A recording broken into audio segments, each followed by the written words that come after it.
होगा। मैं भारत की प्रभुता और सरप्राइज देने में भारतीय राजनीति में नीतीश कुमार का कोई जोड़ नहीं है। हर बार जब लगता है कि उनकी नई राजनीतिक गृहस्थी जम गई है, तभी वो अपने पार्टनर को बेसहारा छोड़ अपना नया सहारा खोज लेते हैं। यही वजह है कि नीतीश बाबू बिहार में सरकार के मुखिया तो 18 साल रहे हैं, लेकिन 9 बार सीएम पद की शपथ लेने वाले देश के वो इकलौते राजनेता हैं। इस बार उन्होंने इस कारनामे को आरजेडी और कांग्रेस से हाथ छुड़ाकर और बीजेपी की शरण में जाकर अंजाम दिया। वही बीजेपी जिसे करीब 1.5 साल पहले उन्होंने बाय बाय कर दिया था। चुनाव उन्होंने बीजेपी के साथ मिलकर लड़ा था। वैसे आरजेडी कांग्रेस के गठबंधन से जेडीयू के बाहर होने की हवा तो पहले से ही बन गई थी, लेकिन नीतीश ने संडे को इस पॉलिटिकल सस्पेंस को खत्म कर दिया। सुबह राज्यपाल को इस्तीफा सौंपा, शाम को शपथ ले ली। सिर्फ पार्टनर बदल गए। गठबंधन तोड़ने के लिए बहुत ज्यादा तर्क तलाशने की उन्हें जरूरत भी महसूस नहीं हुई। अरे इसलिए नौबत हुई है कि ठीक नहीं चल रहा था, तो इसीलिए थोड़ी परेशान। आप लोग तो हमसे बहुत पूछ रहे थे, हम बीच में बंद कर दिए थे कुछ बोलना, तो हम देख रहे थे, तो वही सब लोगों की राय, अपने पार्टी के लोगों की राय, चारों तरफ से राय आ रही थी, तो हमने सब लोगों की बात को सुन लिया। जेडीयू के नेता अपने टॉप लीडर के फैसले को जायज ठहरा रहे हैं। आरजेडी के अलावा अब वो कांग्रेस को भी निशाने पर ले रहे हैं। कांग्रेस का एक कॉकस इंडिया गठबंधन के नेतृत्व को हड़पना चाहता था। आरजेडी से स्थानीय स्तर पर कुछ मामलों को लेकर के दिक्कत रही, लेकिन गठबंधन जो टूट रहा है वो कांग्रेस पार्टी की हठ धर्मिता की वजह से टूट रहा है। नीतीश की नई चाल की भनक होने के बावजूद वो पार्टियां हैरान तो हैं जो कल तक उनके साथ मिलकर सरकार चला रही थीं। आरजेडी के नेता और पूर्व उप मुख्यमंत्री तेजस्वी यादव उन्हीं में से एक हैं जो चाचा नीतीश के साथ मिलकर विपक्षी गठबंधन को एकजुट करने की मुहिम में जुटे हुए थे। वैसे इस पूरे घटनाक्रम में तेजस्वी पर यह आरोप लग रहा है कि उनके पिता लालू यादव नीतीश पर लगातार दबाव बना रहे थे। डिमांड ये थी कि 2025 के विधानसभा चुनाव से पहले नीतीश बेटे को गद्दी सौंप दे। अब तेजस्वी को लगता है कि नीतीश ने गेम नहीं किया है, उनका गेम ओवर हो गया है। अभी खेल बाकी है और मैं जो कहता हूं वो करता हूं, और आप लिख के ले लीजिए, जनता दल यूनाइटेड जो पार्टी है 2024 में ही खत्म हो जाएगी। सत्ता की इस लड़ाई में कोलैटरल डैमेज कांग्रेस का हुआ है। देश भर में 3-4 ही बड़े राज्य हैं जहां इंडिया गठबंधन का प्रयोग सही मायने में दिख सकता था। बिहार उनमें से एक है। नीतीश के फैसले से विपक्षी गठबंधन को झटका लगा है। बिहार में कई नेता मौसम वैज्ञानिक होते हैं। बिहार में कुछ ऐसे नेता हैं, आया कुमार, गया कुमार, जो गिरगिटों का को कड़ी मुकाबला देते हैं, वो कड़ी टक्कर देते हैं।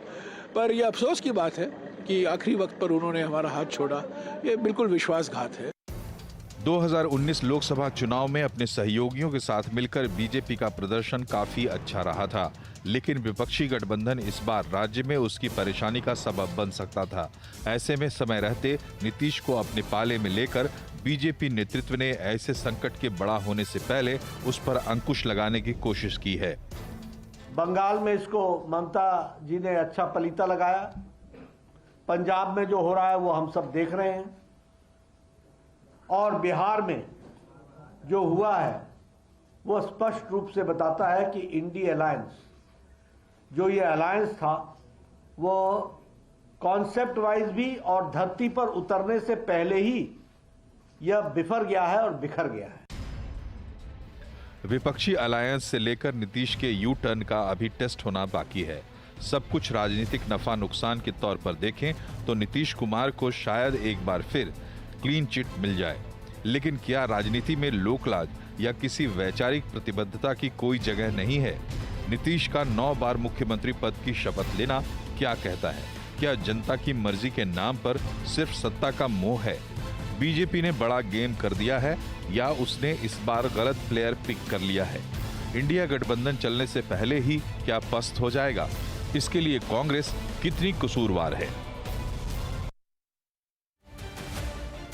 परीक्षा पे चर्चा हुई और बच्चों को ये सिखाया गया कि चुनौती है अगर परीक्षा की तो उससे कैसे पार पाएँ, कैसे निपटें।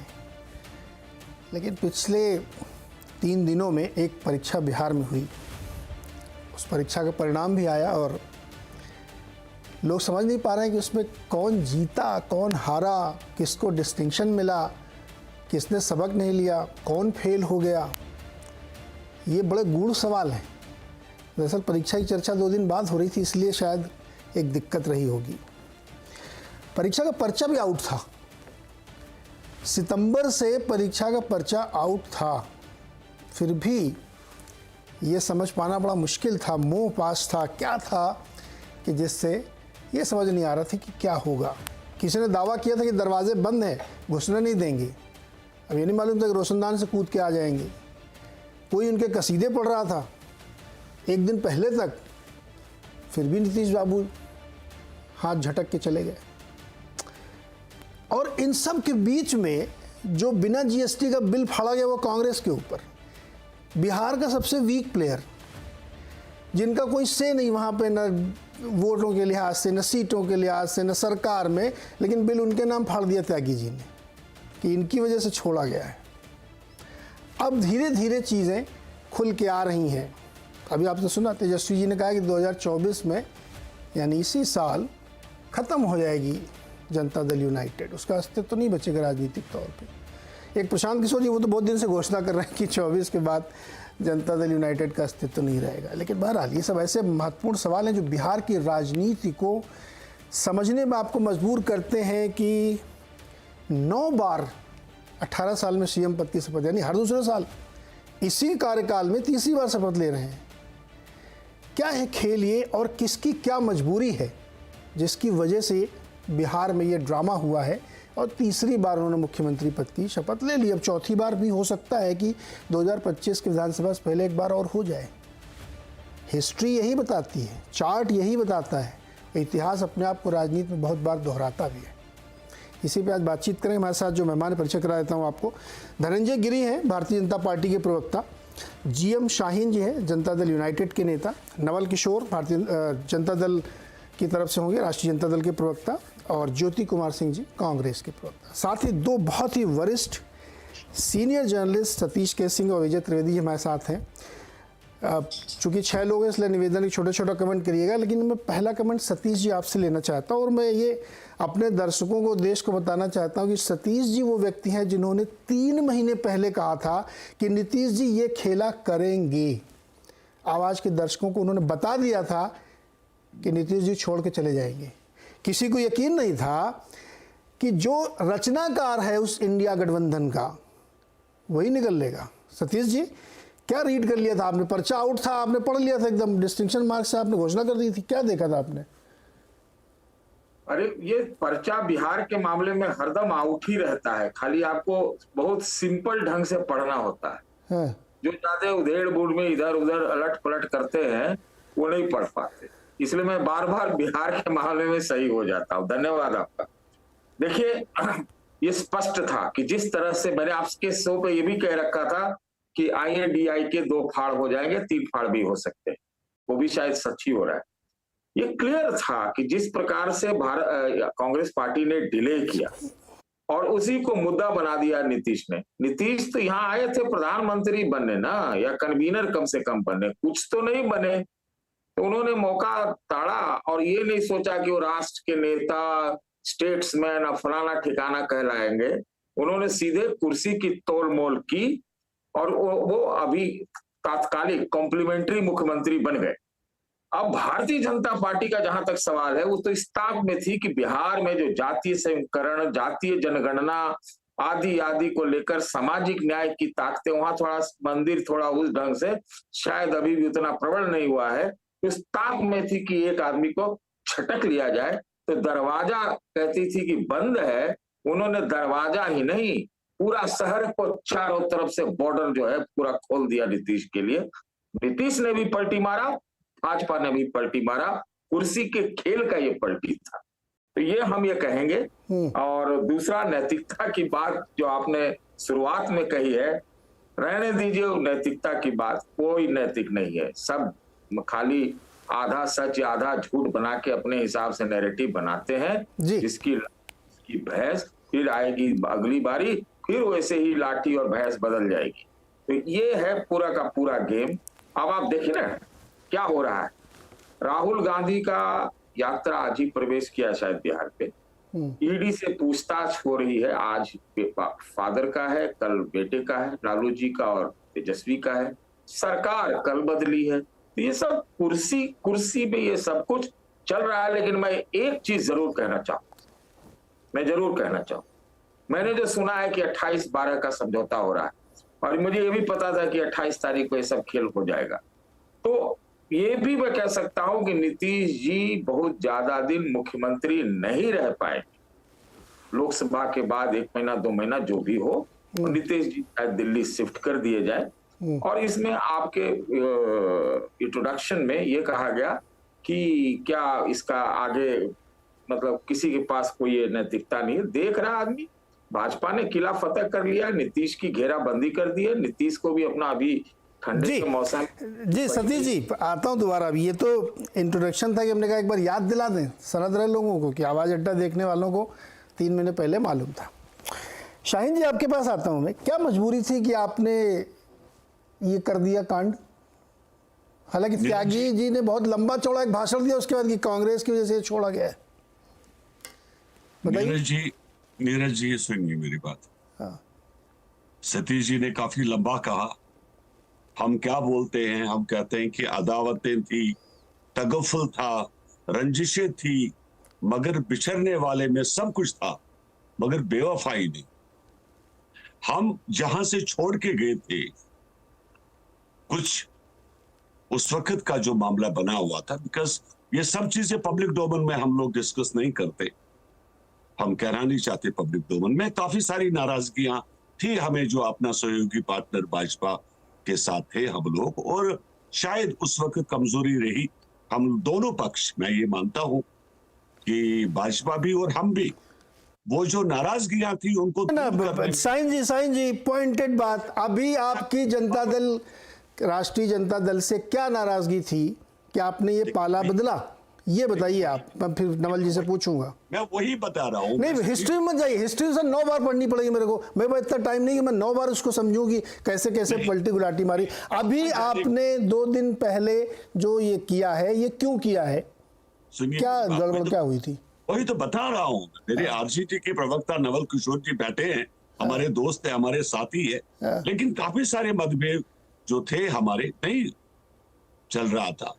कुछ ना कुछ देखिए, हम क्या मानते हैं कि हम लोग बड़ा, ये जो सतीश जी ने कहा कि इंडिया गठबंधन को लेकर हम लोग चले, बड़ी कोशिश पहल की हमारे लोगों ने, लेकिन कांग्रेस का आप रुख देखिए, आज की डेट में भी वो कहीं झुकने के लिए तैयार नहीं है। वही किला जो अकबर बादशाह का किला लेकर वो लोग चल रहे हैं। तो ऐसे लोगों के साथ चलना हमारे बस की बात नहीं थी।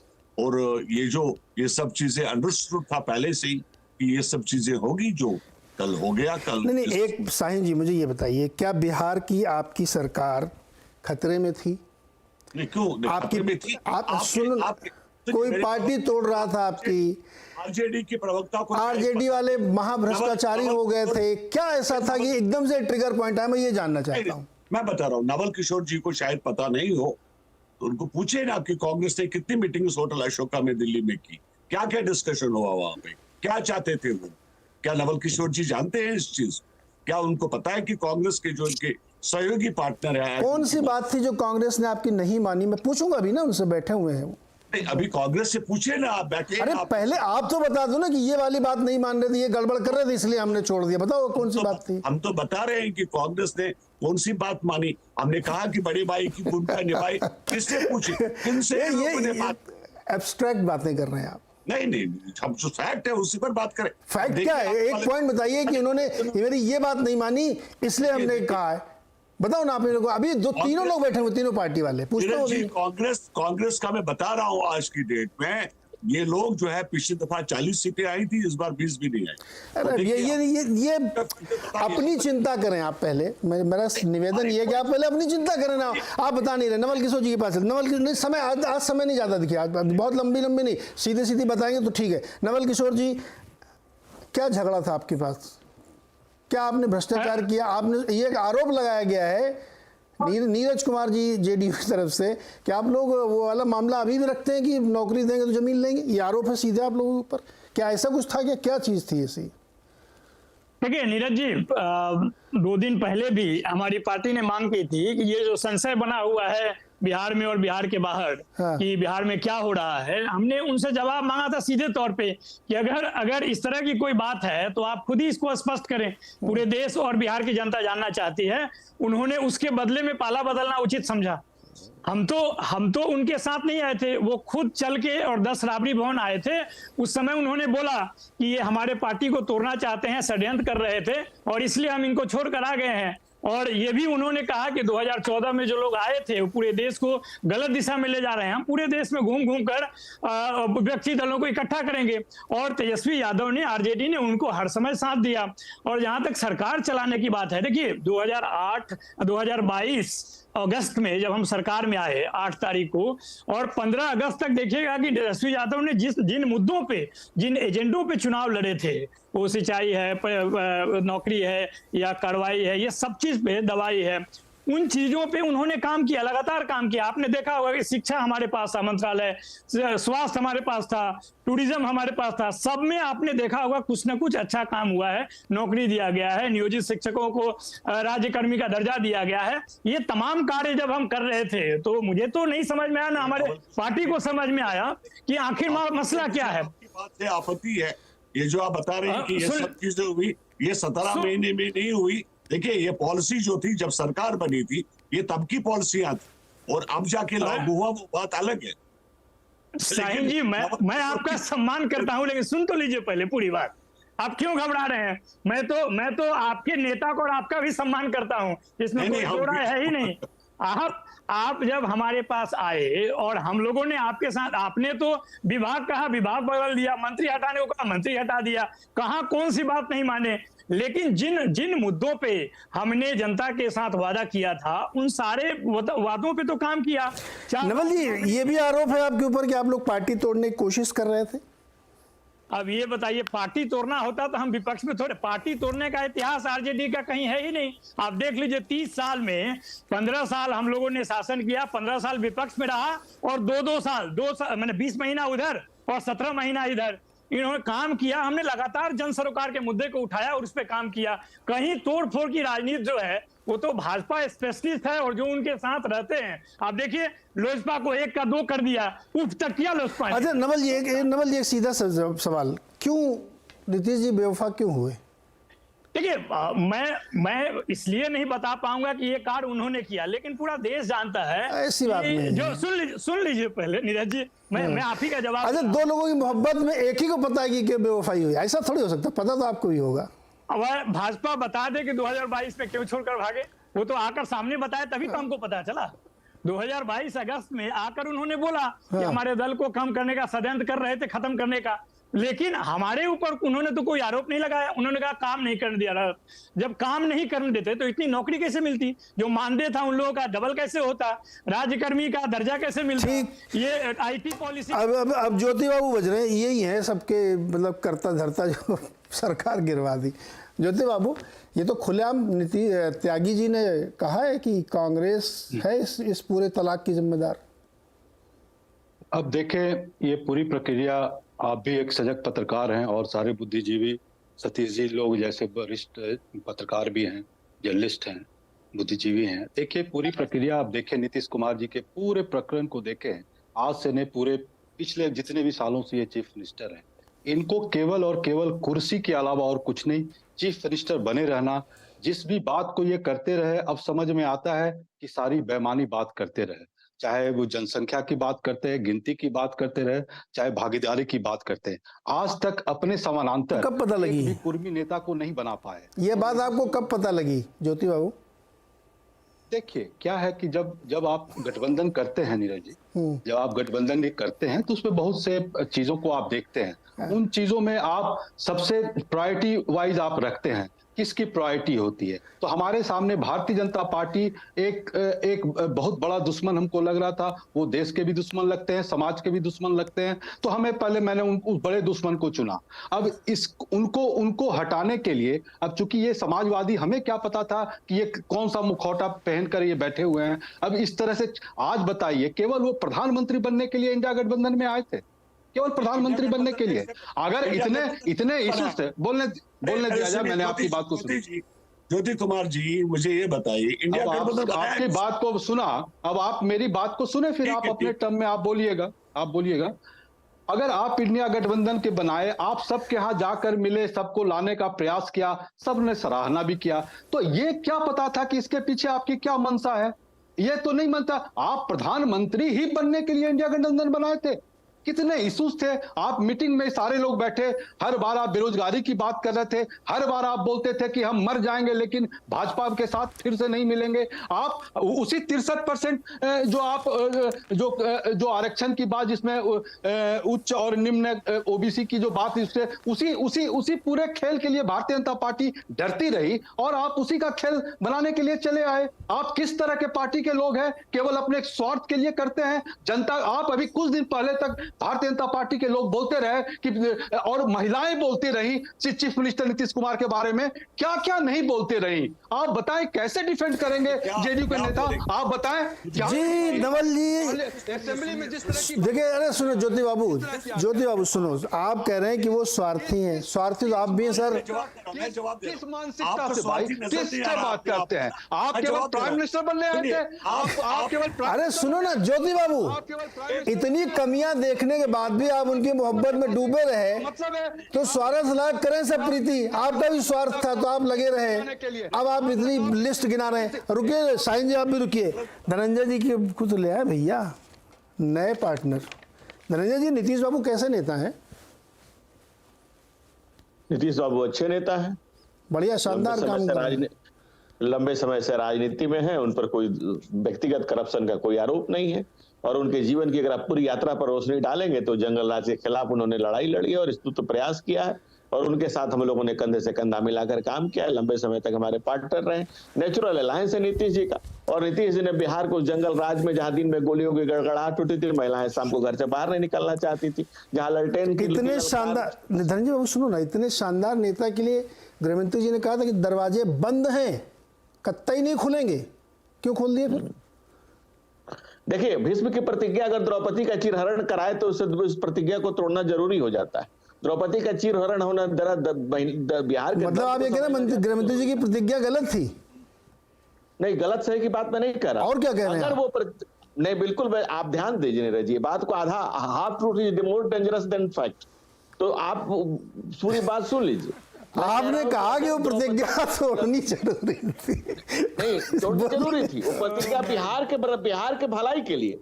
अगर द्रौपदी का चिरहरण हो रहा हो तो भीष्म को निजी प्रतिज्ञा के लिए नहीं रुकना, समाज को बचाना था, और हम समाज के लिए भाई इतने अच्छे नेता आपको छोड़ के क्यों चले गए थे? आप प्रवक्ता जदयू के और आरजेडी के, और नवल जी भाई आप बोलते हैं तो मैं नहीं बोलता हूँ बीच में ना, इतना सम्मान करता हूँ आरजेडी। नहीं, एक मिनट, मैं तो आपको आरजेडी के संस्कारों से ऊपर का व्यक्ति समझता हूँ। अरे आप आरजेडी के संस्कारों से ऊपर का व्यक्ति समझता हूँ आपको। आरजेडी के संस्कारों से ऊपर समझता हूँ, और दंगा आपके कारण, आपके राज में हुआ था। भारतीय जनता पार्टी के राज में दंगा नहीं हो रहा है, इसलिए आपको दिक्कत हो रही है।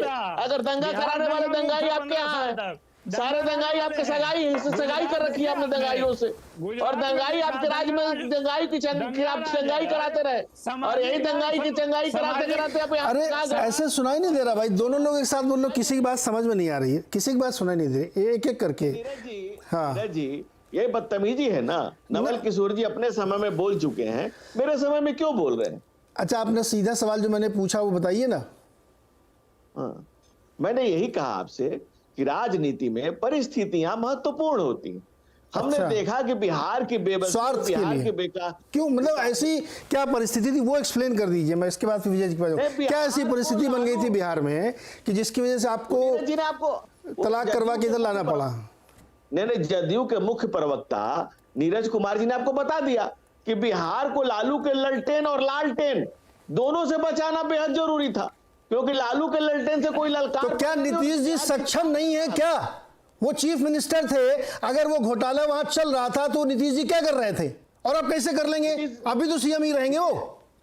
भाई नीतीश जी ने कहा ही आपको, नीतीश जी ने कहा, जदयू के प्रवक्ता ने कहा, नीतीश जी ने कहा कि अनकंफर्टेबल थे जदयू के मुख्य प्रवक्ता। नहीं, सुनिए ना, आप कह रहे हो कि वहां गड़बड़ चल रही थी, जंगल राज आ रहा था। नीतीश जी कह रहे हैं कि वहां कुछ ठीक ठाक नहीं चल रहा था, और त्यागी जी कह रहे हैं कि कांग्रेस की वजह से हमने छोड़ा है। आप एक नई कहानी सुना रहे हो हमको।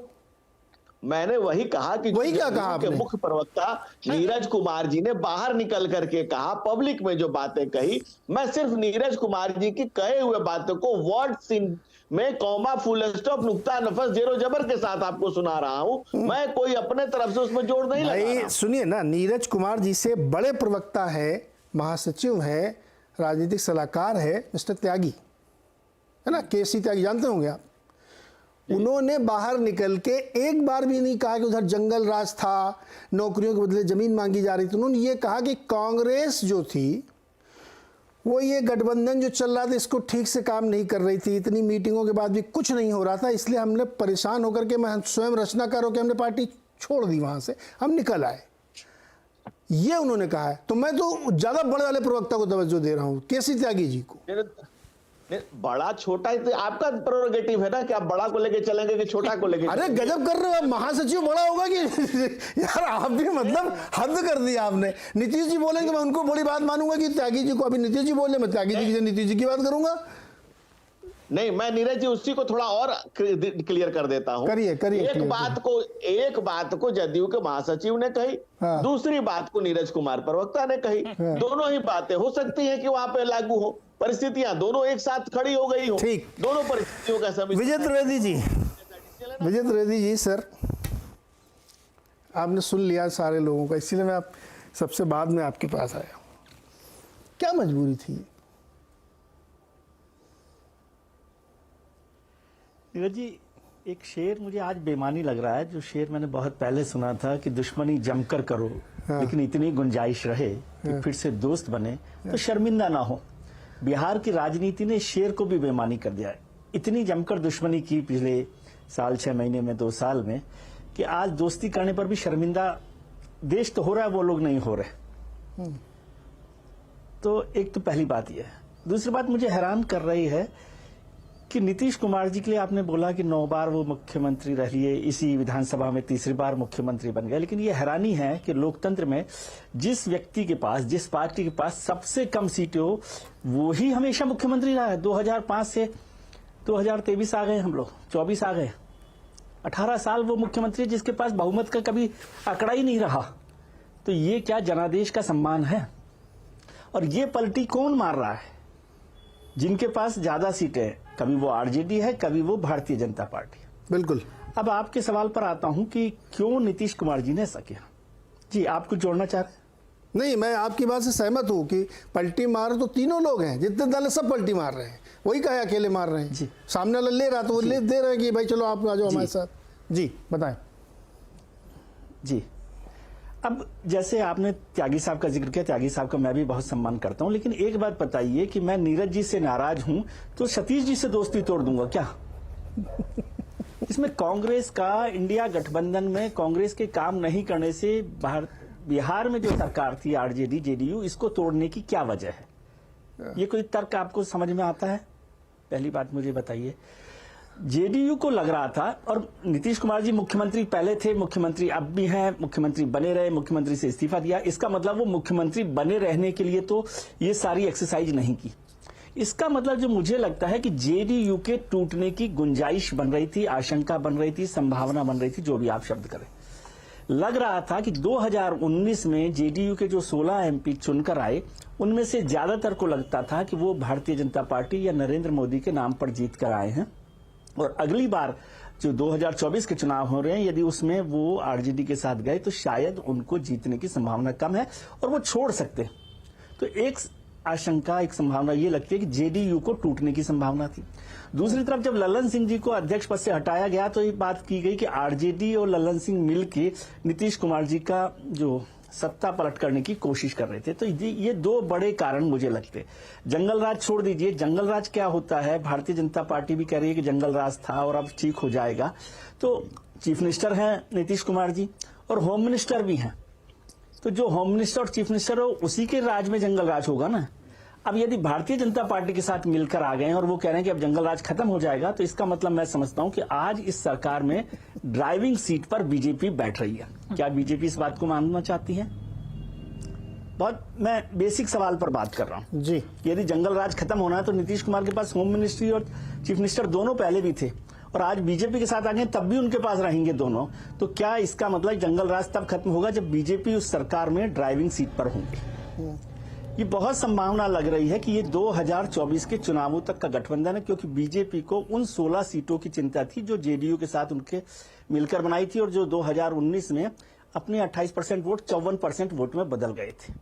दो बड़े राज्य 80 सीटों वाले बिहार और महाराष्ट्र, दोनों से भारतीय जनता पार्टी को बड़ा संकट था, क्योंकि वहां भी उनको बड़ा बहुमत मिला था शिवसेना के साथ और यहां जेडीयू के साथ। इसलिए महाराष्ट्र में शिवसेना और एनसीपी टूटी, आपने देखा, और अब यहां से जेडीयू को अलग कर दिया गया। तो इन दोनों राज्यों के बाद भारतीय जनता पार्टी को अपनी टैली के लिए कोई बहुत मुश्किल नहीं होगी, ऐसा उनको लग रहा होगा और इसलिए ये एक्सरसाइज की गई।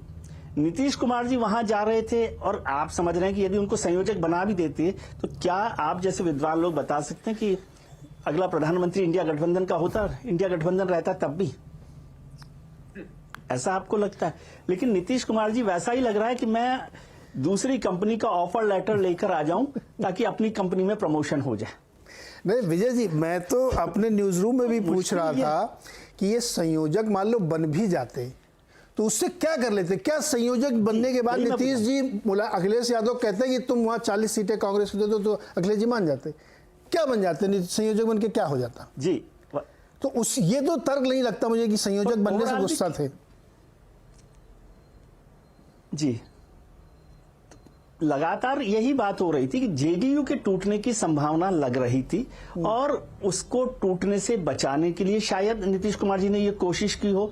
और भारतीय जनता पार्टी की तो कोशिश ये थी कि इसका जो इंडिया गठबंधन का परसेप्शन के तौर पर कोलैप्स कर देना। अब आज ये कोलैप्स हो गया इंडिया का गठबंधन का परसेप्शन कि भाई मोदी के खिलाफ कोई मजबूत लड़ाई लड़ने वाला, ये एक बड़ी जीत है। इसलिए मैं इसको बीजेपी के रेफरेंस में, जेडीयू या बिहार के रेफरेंस में नहीं देखता। इंडिया गठबंधन के परसेप्शन को कोलैप्स करने का एक बड़ा राजनीतिक कारण मुझे समझ में आता है, जिसके लिए जो भी लोग कोशिश कर रहे थे उन्होंने किया। और दरवाजे बंद रहते हैं नीरज जी, तो खिड़कियां होती हैं, और खिड़कियां इसीलिए होती हैं कि खिड़की से देख लें कि कभी दरवाजे खोलने की जरूरत तो नहीं है।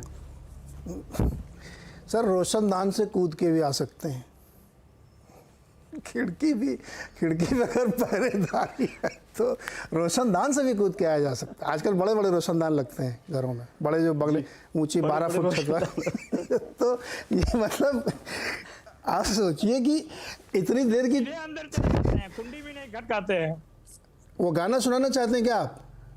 नहीं, हम कहने को तो सीधे अंदर चले गए, बताए भी नहीं। नहीं, बता दिए थे, सितंबर में बता दिए थे, पर्चा आउट था, सतीश जी ने बता दिया था ना। इतने भोले मदन नेवल भाई, आप इतने मासूम नहीं। सतीश जी को मालूम है और वो अलग बात है, लेकिन उनसे पूछा गया सार्वजनिक तौर पे, कहाँ बताया कि मैं कुंडी खुलवाने जा रहा हूँ या वहां पर कोई बात कहने जा रहा हूँ। नहीं, तो पिछले 8-10 दिन में तो पता था कि कुंडी खटखटा दी उन्होंने। सतीश जी सही बात है ना, ये 8-10 दिन पहले तो खुला भाई, शायद उनको कांग्रेस देखिए ना, मैंने आपसे ये भी तो कहा कि बहुत सिंपल ढंग से देखिएगा तो सब पता लग जाएगा। देखिए मैं बोल लूं थोड़ा सा।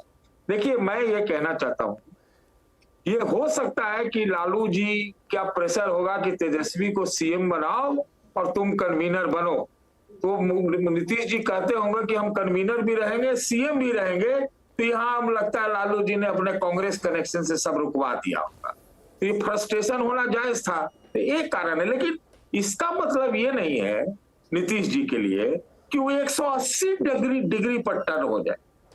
वहां उन्होंने बिहार के एक राजनेता, स्टेट्समैन का दर्जा खो दिया है, वो समाप्त हो चुके हैं, इसमें कहीं से दो राय नहीं है। अब तो टूटने का डर तो होगा। सोच लीजिए, तो अपना आदर्श उद्देश्य तो इतना बताते हैं, लेकिन काम वो सिर्फ कुर्सी बचाने की करते हैं। तो वो है अब तो मुझे एक चीज और लग रहा है, मैं आपको बोलूं, शायद ये मैं भी कंफर्म नहीं हूँ भाजपा क्या सोच रही है जी। एक चर्चा तो पहले थी कि साथ साथ विधानसभा लोकसभा चुनाव हो जाए। नीतीश जी बार बार कहते भी थे कि हो सकता है जल्द हो जाए चुनाव, वो वन नेशन वन इलेक्शन के तक भी हैं। तो अभी एक नाटकीय मोड़, क्या पता क्या होने जा रहा है, मैं नहीं कह सकता अभी, लेकिन देखिए जो इसको सबसे असंभव लोग मानते थे वही सबसे पहले हो गया, तो होना ही था। तो इसमें कौन पूंजी ताला सर, ये सतीश जी ज्ञान और पूरी जानकारी, यही इसी बात को तो हमेशा ये कहते थे जनता दल वाले, दोनों वाले, यूनाइटेड वाले भी और राष्ट्रीय जनता दल वाले, कांग्रेस वाले भी, कि बहुत जब हम लोग कहते थे आप लोगों के साथ चर्चा में कि इतनी लड़ाइयाँ क्यों करते हैं खुलेआम पब्लिक में एक दूसरे के खिलाफ बयानबाजी, तो ये लोग कहते थे कि ये डेमोक्रेटिक गठबंधन है, इसमें ये सब चलता रहता है। तो ये चलता रहता था कि देखो परिणाम हो गया भाई, अगर ऐसे ही चलाओगे तो ये चलता रहेगा। अरे शाहीन जी कुछ जोड़ना चाह रहे हैं। शाहीन जी, क्या पार्टी टूट का खतरा था क्या? विजय जी कह रहे हैं कि इसके अलावा और कोई कारण लॉजिकली फिट बैठ नहीं रहा इस थ्योरी में। आपका बड़ा अच्छा डिस्कशन चल रहा है, मैं सुन रहा हूँ। एक दो बातें मैं क्लियर करना चाहता हूँ। पहले की हम लोग तब भी साथ थे जब वाजपेयी जी प्राइम मिनिस्टर थे देश के, और जो आप लोग सोच रहे हो सभी बातें जो है पब्लिक डोमेन में डिस्कस नहीं कर सकते, नहीं बता सकते। हाँ, 2-4 दिन टाइम दे दीजिए, सब कुछ सामने आ जाएगा, पता चल जाएगा सब लोग को कि क्या वजूहात रही। और बीच में जो हम लोग चले गए आरजेडी के साथ, उसके पीछे भी काफी सारी रीजंस थी। जैसे मैंने कहा कि जो नाराजगियां थी भाजपा के साथ, शायद हम लोग उस वक्त उस चीज को ठीक नहीं कर सके और मजबूरन वहां जाना पड़ा। लेकिन आज देर आए दुरुस्त आए, जो हुआ सही हुआ, और यही जो है बीजेपी के अपने बिहार के राजनीति के लिए ये बड़ा जरूरी कदम था। और अगर ऐसा नहीं होता तो शायद हम लोग जो है हमें बड़ी तकलीफ होती। और अभी जो बता रहे हैं आरजेडी के जो सभी लोग नेता बता रहे हैं कि हमने ये काम किया वो काम किया, ये 17 महीने में नहीं हुआ, इसके पीछे बहुत बड़ा काफी वक्त लगा। और उसके साथ साथ ये सब इन सब चीजों को बनाना पड़ा, और तब जाके ये नौकरियां।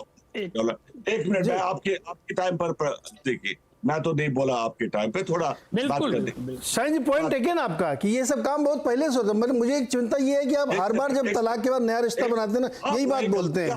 देखिए सुनिए मेरी बात सुनिए आप, वो ये गलती हम मानते हैं, हम उससे इनकार तो बड़ी करते हैं कि एक हमसे गलती हुई। जो उस वक्त जो नाराजगियां थी वो दूर करनी चाहिए थी हम लोगों को मिलजुल के दिल्ली में, जो बड़े नेता है उनके साथ। और ये सब चीजें, ये जो भी हुआ गलत हुआ। दिल्ली में कौन से नेता बड़े जिनसे आप गलतियां दूर करते हैं?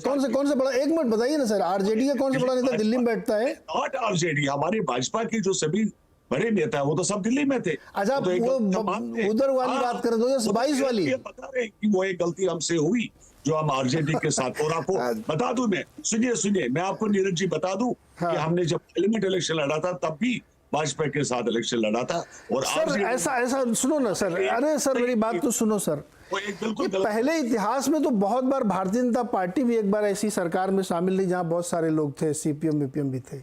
उसका क्या करें हम? 2024 की जनवरी में आपने जो किया उसका बयान चाहिए सिर्फ मेरे को। नवल किशोर जी आपको जोड़ना चाह रहे हैं? अरे सुन लिया शाहीन जी, मैंने सुन लिया आपको। जी नवल किशोर जी बताइए।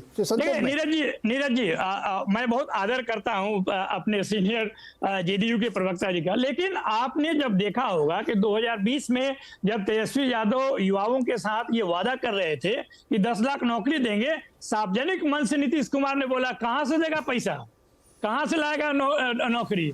ये सब तो पब्लिक डोमेन में है ना। 17 साल में उन्होंने कोई नौकरी दिया क्या? नौकरी क्या दिया उन्होंने? कॉन्ट्रैक्ट पे दिया।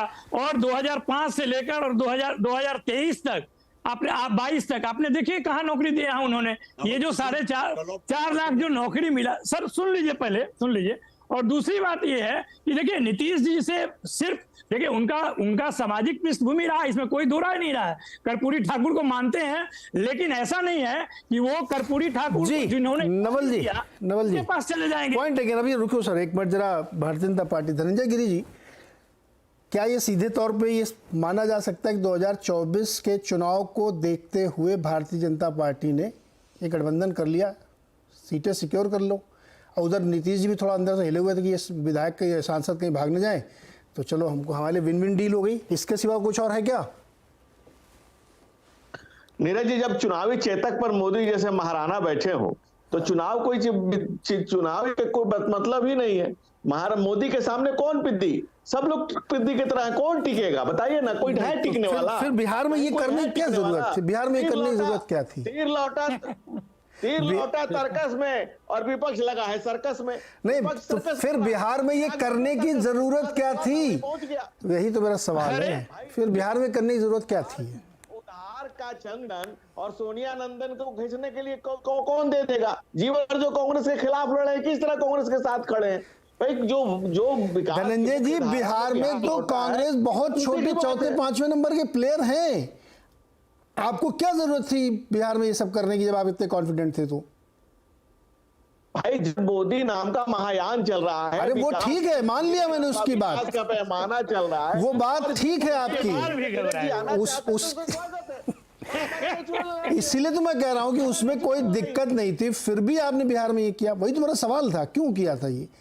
मैं तो मान रहा हूं, आपकी बात मान ली मैंने कि मोदी जी की लहर चल रही है, राम लहर चल रही है, इसमें कोई शक नहीं। मैं भी कह रहा हूं चल रही है, फिर भी आप बिहार में ये कर रहे थे। इसलिए मैं पूछ रहा हूं क्यों कर रहे थे? भाई वही तो मैं बता रहा हूं आपको, आप सुनने को नहीं। मैं कह रहा हूं कि नीतीश जी हमारे नेचुरल एलाई हैं। और ओहो, तो नेचुरल एलाई छोड़ के क्यों गए थे? छोड़ के क्यों गए थे नेचुरल एलाई? छोड़िए सर, आप लोग ना घुमा रहे हो बात। बता दिया, वो हमारे को पैनलिस्ट साईं जी ने बता दिया कि वो गलती हो गई थी। वहां हमारे के आपस में कुछ चल रहा होगा, उसको दूर कर लेना चाहिए दिल्ली में बात। जी, ज्योति कुमार सिंह जी, एक बड़ा सेटबैक है आपके लिए। ज्योति बाबू, बड़ा सेटबैक है ये इंडिया अलायंस के लिए। अभी थोड़ा सा इंडिया अलायंस की तरफ लेके आते हैं। बहुत सीरियस सेटबैक है ये, परसेप्शन के लिहाज से और चुनावी सीटों के लिहाज से भी। और जो आपके रचनाकार थे, जिन्होंने इस गठबंधन की परिकल्पना की, वही निकल लिए। तो एक बहुत तगड़ा झटका आपके लिए लगा है। और कुछ गलतियां आपकी भी हैं, आपने उनको ठीक से रखा नहीं है ना। और ये भी आरोप लगाया गया कि षड्यंत्र के तहत डिजाइन बाय डिजाइन खड़गे जी का नाम प्रपोज कर दिया 2 लोगों ने मिलके, ऐसा आरोप लगा है भाई। हाँ, देखिए, बिल्कुल जो आप बता रहे हैं कि हमें सेटबैक लगा और कांग्रेस पार्टी को बहुत नुकसान होगा, ये बिल्कुल नुकसान नहीं होगा। कांग्रेस पार्टी को बहुत फायदा होगा, बहुत फायदा होगा। आप देखें, जो भारतीय जनता पार्टी और नीतीश, जो आप अपने भी एनालिसिस में आपने बताया नीरज जी, और बहुत सही बताया कि आज भारतीय जनता पार्टी और नीतीश कुमार दोनों चुनाव 2024 के, और नीतीश कुमार अपने पार्टी को बचाने के लिए और नरेंद्र मोदी जी 2024 को देखते हुए, ये पूरा जो गणित है 63% का है। जो 36% निम्न ओबीसी और जो 27% है उच्च ओबीसी, जिसमें नाई, तेली, लोहार, कहार, कुम्हार 36% है और 27% में यादव, कुर्मी, कोयरी और सारे लोग हैं। ये इसमें जो बीजेपी की जो परेशानी आ रही थी, उसमें इन्होंने ये खेल किया 2024 अपना 17 सीट बचाने के लिए। और इस बार हम आपको विश्वास से कहते हैं, और अभी जो हम बिहार में ही हैं, हम भागलपुर में ही हैं, और इतने लोग खुश हैं इनके जाने से, ये अपना 16 का 16 सीट नीतीश कुमार हारेंगे, इतना इन पर गुस्सा है। क्योंकि इनका जो चाल चरित्र जो इस तरह जो बार बार बदल रहे हैं, और उसको एकदम इन्होंने फिक्स कर दिया है गिरगिट की चाल की तरह कि उसको भी हम हरा देंगे, अब उसी को चैलेंज दे रहे हैं वो, तो वो देते रहे लोग, लेकिन बिहार के समझ चुके हैं। देखिए, भारतीय जनता पार्टी को क्या परेशानी थी? बिहार से परेशानी थी, महाराष्ट्र से, बाकी जगह तो इनको, राजस्थान में 25 में 25, बाकी में हर जगह जहां घटना था वो यहां घटना था। वो इसमें जो है सो नीतीश कुमार ने उनको मदद किया। आखिर नीतीश कुमार जो इतना नाटक कर रहे थे, किस लिए नाटक कर रहे थे? ये 63% को आप साथ आपने के साथ बेईमानी किया। क्यों किया बेईमानी? आप जो जनसंख्या किस लिए गिनती करवाया, किस लिए करवाया? इसीलिए करवाया ना कि भारतीय जनता पार्टी जो बात बोलते रही उसी के साथ हमें यहां मिलाना है। तो ये सारी जो बात है, अरे ज्योति दादा, नीरज जी सुनिए, और राम भगवान भारतीय जनता पार्टी को छोड़कर सबको मदद करेंगे, क्योंकि ये वोट के लिए। अरे ज्योति बाबू, ये सब आपको मालूम था, ये सब आपको पता था। नीतीश बाबू आज के थोड़े हैं, इतने साल से वो सीएम है वहां, सब पता था आपको। नवल जी मुस्कुरा रहे, इनको ही पता था। बिल्कुल। ऐसा कोई बउआ नहीं यहाँ पे जिसको पता नहीं था नीतीश बाबू कैसे आदमी है और क्या कर रहे हैं। अब सारी कमियां आप एक लिस्ट लेके बैठ के गिना रहे हैं उनको कि ऐसा था, ऐसा था, ऐसा था। अगर कोई ऐसे आके बोले कि हम मर जाएंगे लेकिन बीजेपी एनडीए के साथ नहीं जाएंगे, क्या करे भाई? आदमी है जो मुंह से बोलता है उसको सुनते हैं। कांग्रेस पार्टी, अच्छा एक ब्रेक ले लूं? राष्ट्रीय जनता दल, ये लोग तो भाई विश्वास करते हैं, इमोशनल लोग हैं। एक ब्रेक लेना नीतीश बाबू, इतना इस तरह के गिरगिट है कौन जानता? सुनो ना ज्योति बाबू, नीतीश बाबू के ऊपर एक शेर बोल के मुझे को ब्रेक लेना है। ये आपके लिए है, मतलब ये आपके सुनने के लिए है। अच्छा सुनाइए। और नवल जी के लिए भी है। सुनाइए। तेरे वादे पे जिए हम ये जान झूठ जाना कि खुशी से मर न जाते अगर एतबार होता। छोटा सा ब्रेक, लौट के आते हैं ब्रेक के बाद। और आज चर्चा हो रही है बिहार के ताज़ा घटनाक्रम पे, जहाँ पे सीएम तो वही है, पार्टनर बदल गया। अब आरजेडी की बजाय बीजेपी उनकी पार्टनर हो गई है और मंत्रिमंडल बदलेगा, 2 नए सीएम हो गए। इसी पर चर्चा हो रही है कि ये क्यों हुआ, तो इसको समझने की कोशिश की। विजय जी, मुझे लगता है कि आज के दौर में सबसे कठिन नौकरी प्रवक्ता की है ना। कैसे कैसे चीज़ें, अभी देखो थोड़ी देर पहले नवल किशोर जी और ये सब बैठ रहे थे तो आपस में एक दूसरे को करते थे। आज बताओ, मतलब दिल पे पत्थर रख के बुराई करनी पड़ रही है। मैं पिछले 2-3 दिनों से देख रहा तो मेरे मन में यही सवाल चल रहा था कि बहुत टफ जॉब है प्रवक्ता बनना किसी पार्टी का आज की जमाने में। हम लोग अभी भी सम्मान करेंगे। अरे सर, सम्मान तो करेंगे ही। मैं कब कह रहा हूँ कि असम्मान की तो मैंने बात ही नहीं की, बट कितना कठिन काम है।